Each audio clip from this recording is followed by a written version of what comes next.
Su Faustino, a parte questo trabalho, è sconnoto in tutta la Sardegna che è un poeta, uno dei più mannos poetas in sardo campitanesu. Ha vinto due volte in poesia e in prosa su premio più importante della Sardegna, su premio Zieri. In anni, prima di vincere questo premio, in anni passati, ha vinto il secondo premio su segnalazioni. E le poesie sue vunti arregortas in un libro che si intitola Perdas, chiesti una esconsigliau ed ottus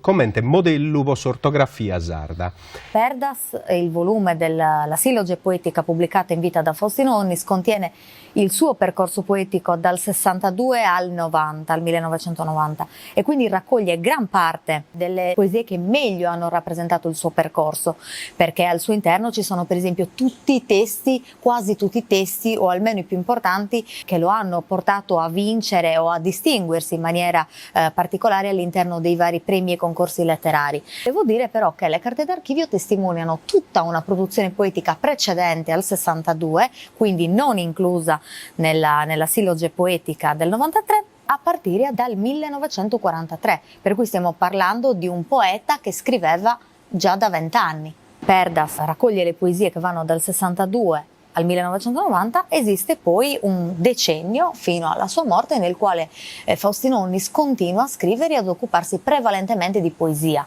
Dobbiamo certo dire che se è pur vero che gran parte della produzione artistica di Faustino Onnis si è concentrata sul fare poetico, esistono all'interno delle carte d'archivio, le carte d'archivio testimoniano anche il suo approccio alla scrittura per teatro,